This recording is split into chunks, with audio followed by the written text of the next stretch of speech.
On va parler aujourd'hui de cross-canal, puisqu'on en parle beaucoup depuis quelques années maintenant, et toutes les problématiques et les nouvelles opportunités pour les marques et la relation client.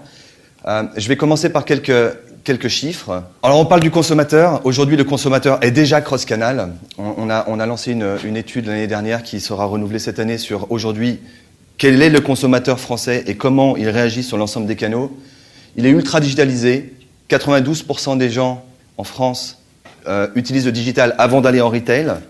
81% des possesseurs de smartphones l'utilisent dans la rue on the go au moins une fois avant leurs achats.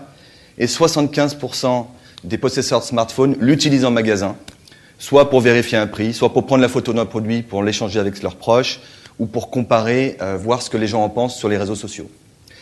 Ils privilégient aussi bien le off que le on dans le parcours d'achat. Donc évidemment, ce qu'on appelle le ROPO, Research Online, Purchase Offline. Donc 92% des Français le font. Mais vous avez aussi 70% des gens qui vont dans les magasins et puis qui ensuite achètent en ligne. Et vous avez à la fin 68% des Français qui font les deux. C'est-à-dire qu'ils soit ils achètent en ligne, soit ils achètent offline, soit ils vont d'abord dans un magasin, etc., etc. Donc finalement, le consommateur est déjà devenu totalement cross-canal. Et il n'accorde de moins en moins d'importance au canal dans lequel il achète. Les fameux silos du e-commerce et du retail ont disparu. Vous avez aujourd'hui 81% des Français qui visitent les sites e-commerce des boutiques dans lesquelles ils ont l'habitude d'aller. Donc plus vous offrez à votre consommateur un ensemble de canaux pour qu'il achète, plus il va acheter chez vous. Il n'y a pas de concurrence entre les canaux. Et puis lorsqu'on parle de site e-commerce, on a traditionnellement toujours en tête le ROI d'un site e-commerce, ce sont ses ventes en ligne. C'est faux. Le ROI d'un site e-commerce, c'est les ventes en ligne et les ventes qu'il génère dans le magasin. Aujourd'hui, on a les chiffres français 2012 qui démontrent qu'un taux de transformation d'un site e-commerce offline est 3 fois supérieur au taux de conversion en ligne, d'où la raison qu'on voit exploser des systèmes de click and collect, donc la capacité de pouvoir, à partir du site e-commerce, de réserver dans le magasin en temps réel des stocks. Tout ça pour dire que finalement le magasin ne doit plus du tout être considéré dans une notion de silo. Il n'est qu'un point de contact d'un écosystème qui se digitalise. On en est encore très loin en France, puisqu'on a 50% des enseignes qui ont un accès digital en magasin en 2012, que la plupart des vendeurs en parlent. Donc vous avez à peu près 50% des vendeurs qui parlent du site e-commerce, mais 24% le font bien. Généralement, ils le dénigrent. Lorsque vous allez dans un magasin et qu'il n'y a plus le produit, vous avez rarement le vendeur qui va vous expliquer comment l'acheter en ligne. Derrière, il y a des problématiques évidemment de logistique, financière, organisationnelle. On va pas en parler aujourd'hui, mais néanmoins, il y a deux choses qui sont extrêmement importantes lorsqu'on parle de cross-canal et de relations clients. La première, c'est qu'il faut réfléchir dans une notion de ID produit unique. Pour accompagner beaucoup de retailers aujourd'hui et de marques sur ces sujets-là, ça fait 10 ans qu'ils travaillent dans l'e-commerce et dans le retail, et à la fin, le même produit n'a pas le même code sur tous les canaux. Et à partir de ce moment-là, en fait, la fameuse gestion de la relation client cross-canal ne peut pas exister. Impossible. Donc aujourd'hui, la plupart des retailers sont en train de travailler sur ces sujets-là, de pouvoir homogénéiser leur code produit de manière à ce qu'on puisse acheter en ligne, réserver en ligne, offline, d'aller en magasin, de pouvoir acheter en ligne. Sans ça, impossible. La deuxième chose, c'est l'ID client unique. Évidemment, on parle de gestion de la relation client cross-canal. Si vous n'avez pas d'ID client unique, si vous avez des cartes de feed qui fonctionnent différemment sur votre site e-commerce que dans le magasin physique, impossible de construire une relation cross-canal client. Alors, évidemment, il y a une deuxième problématique, c'est qu'il faut maîtriser la profusion technologique. On parlait de R&D. Aujourd'hui, on revit un peu les années 2000 dans le monde du cross-canal et du retail. Vous avez des startups qui naissent tous les jours. Il y en a partout. Il faut pouvoir avoir une bonne stratégie technologique et comprendre quelles sont les technologies qui vont aboutir dans ces prochaines années. Alors, l'angle qu'aujourd'hui j'ai voulu prendre dans cette notion de cross-canal et de gestion de la relation client, c'est le mobile. Le mobile, aujourd'hui, est en train d'être cette fameuse personal shopping assistant cross-canal pour nos consommateurs français. Je vous ai parlé tout à l'heure que 75% des usagers de smartphones en France l'utilisent en magasin. quand vous savez que vous avez 50% à peu près de taux d'équipement en France, qu'on atteindra 60 à 65% à la fin de cette année, vous imaginez ce que ça peut dire, ce que ça veut dire pour les retailers et pour les marques. Donc ce Personal Shopping Assistant est vraiment l'outil du cross-canal et c'est vraiment l'outil qui va vous permettre d'avoir cette relation client en one-to-one. Ça transforme totalement le parcours shopper. Ça transforme le parcours shopper puisque grâce au mobile, les retailers et les marques vont pouvoir attirer les gens en magasin. Je vais vous montrer comment. Grâce au mobile, on est en temps réel. Aujourd'hui, on a une digitalisation de la carte de feed sur mobile. Vous avez 2 millions de personnes aujourd'hui en France qui disposent d'un outil qui s'appelle FeedMe, qui est une application de portefeuille de cartes de fidélité. Vous avez des solutions comme Passbook, évidemment, qui s'est lancé avec l'iOS 6, qui digitalise toutes vos cartes de fidélité. On en est vraiment au début. Quand vous couplez temps réel, mécanique de fidélité mobile, couponing, promotion des ventes, social shopping, vous avez des mécaniques mobiles incroyables à pouvoir développer derrière vis-à-vis de vos clients. Et puis quand vous avez un magasin, quel est le rôle du mobile ? Le mobile va vous permettre de scanner des codes barres de produits, avoir des informations, pouvoir délivrer de l'information supplémentaire. On parle beaucoup aussi de support d'aide à la vente, le renouveau du vendeur. Les vendeurs sont de plus en plus équipés de tablettes ou de mobiles, et puis ils ont accès, comme vous, au contenu de leur propre retail et commencent à avoir une relation un petit peu différente avec vous. On peut travailler aussi tout ce qui est CRM in-store. Le fait que quand vous rentrez dans un magasin, on parle beaucoup de Minority Report, mais là, dans la réalité, on est capable de le faire. Vous rentrez dans le magasin, on vous identifie, et en fonction de votre identification, on peut vous envoyer un personal shopper. Et automatiquement, il connaît votre segment, il connaît vos historiques d'achat, et il vient avec une proposition qui est totalement personnalisée. Et puis évidemment, vous avez toutes les technologies de paiement, puisqu'on est au début du paiement mobile. Dans les 5 prochaines années, on parle de relations clients et de pouvoir payer en mobile dans le magasin. On va voir arriver des choses extrêmement intéressantes. Alors j'ai mis quelques exemples pour illustrer tout ça, pour vous montrer jusqu'à quel point cette relation client dans un monde cross-canal est en rupture. Apple, mobile, donc M-Payment, pareil, je vais sur mon application, je choisis le produit, il me propose soit de me l'envoyer, soit en temps réel de voir si le stock est disponible, je le réserve, je paye sur iTunes, j'arrive dans le magasin, le produit il est sur le desk, je pars avec. Donc, c'est le système de génération de stock. Ce qu'on appelle le géofencing, c'est-à-dire être capable, pour des gens qui ont une application, par exemple, prenons Sephora, vous avez une application Sephora, chaque magasin Sephora aura la possibilité de pouvoir envoyer des notifications dans une zone de chalandise qu'ils vont définir, de 100 à 500 mètres autour du magasin. Je vais cibler les femmes de 35 à 40 ans sur ce produit-là en particulier et automatiquement, ça vous envoie une notification personnalisée dans la zone de chalandise pour vous amener dans le magasin. Les solutions existent.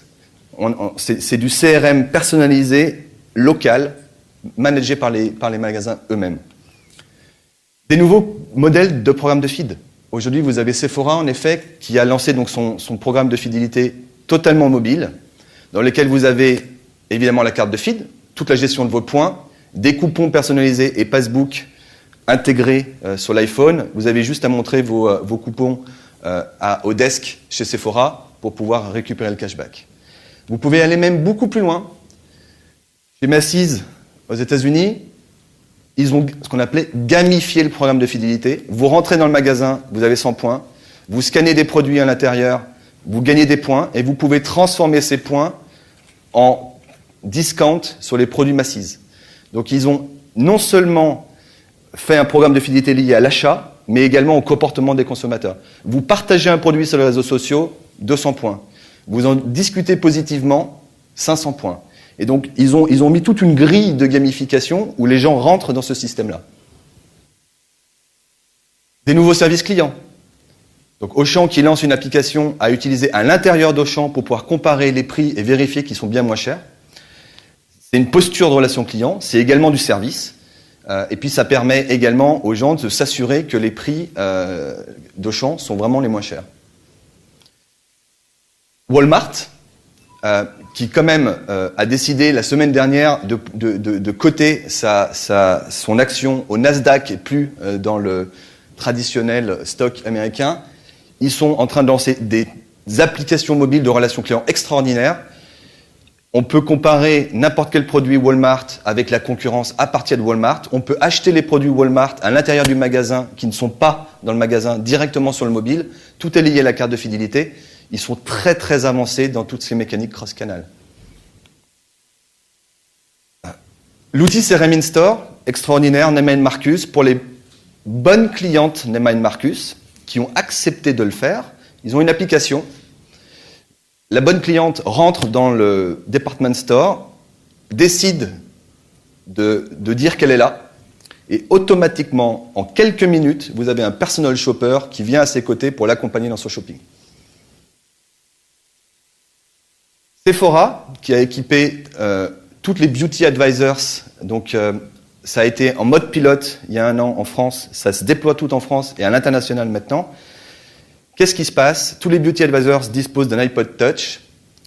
Elles scannent votre carte de fidélité. Automatiquement, ça attaque la base de données CRM, ça remonte le segment client, ses historiques d'achat, est-ce qu'elle est Gold Member, etc. Et ça donne aux beauty advisors une marge de négociation vis-à-vis de la cliente. Donc ça redonne de la valeur à la négociation commerciale. Et finalement, évidemment, l'outil transactionnel. Starbucks fait un test actuellement aux États-Unis. Imaginez, vous couplez votre carte Starbucks avec votre compte PayPal.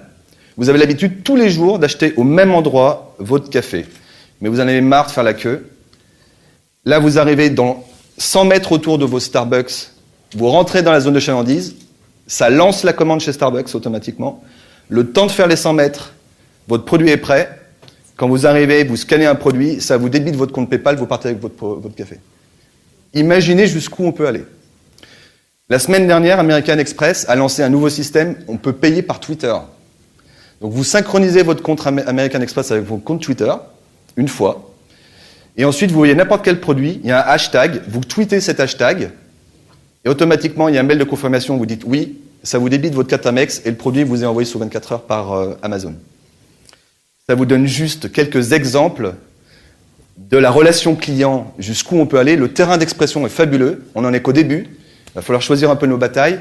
Il va falloir voir où les usages vont aller. Mais ça vous donne un petit peu un panorama vers où va le monde dans un monde cross-canal. Et lorsqu'on parle de pilote dans un monde cross-canal, aujourd'hui, c'est pas forcément évident, puisque ça attaque des problématiques de retail, d'e-commerce, de digital et finalement de logistique. Donc, nous, on pense très fortement que c'est l'outil qui va permettre d'avoir cette relation one-to-one, cross-canal dans les 3-4 ans à venir. Voilà.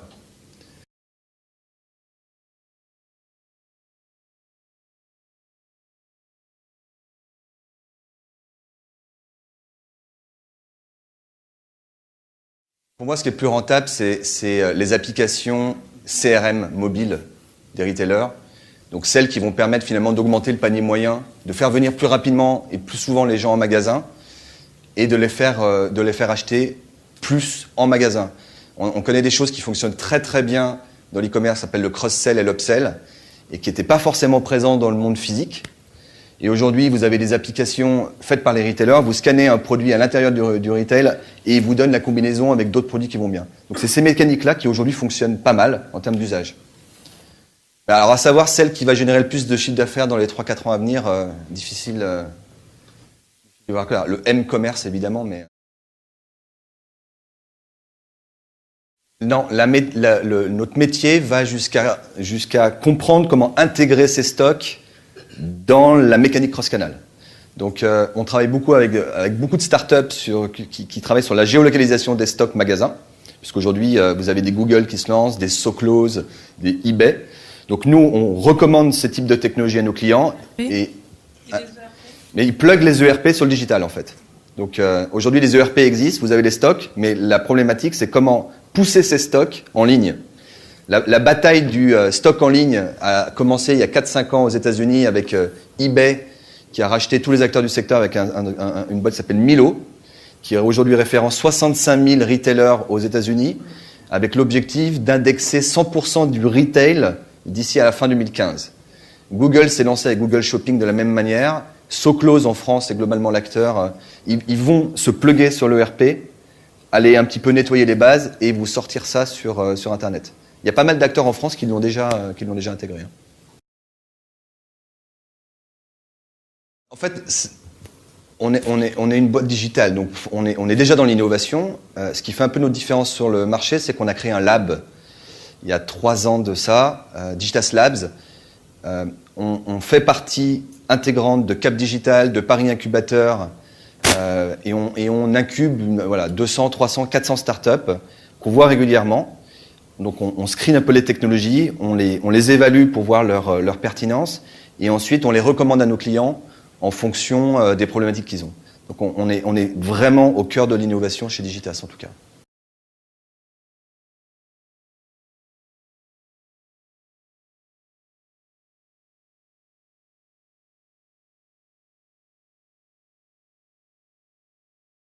C'est une bonne question. On a quelques problématiques B2B à l'agence. En revanche, les problématiques cross-canal de ce type-là, aujourd'hui, non. Il n'y a pas de demande aujourd'hui B2B sur ce type de problématique-là. On a pas mal de problématiques B2B2C. On travaille beaucoup pour des opérateurs de centres commerciaux, notamment, qui ont comme clients les retailers. Et comment, dans un monde aujourd'hui qui se digitalise avec du trafic qui baisse, quel est le rôle du digital, et on les aide dans ce sens-là parce que le cross-canal est une réponse, mais on n'a pas d'exemple particulier sur le B2B sur ce sujet-là, en l'occurrence. Très orienté produit et retail, quoi. C'est très orienté B2C, ouais. C'est très orienté. Pas forcément retail, hein. On a les problématiques retail parce que les marques retail sont évidemment les premières touchées, mais les marques.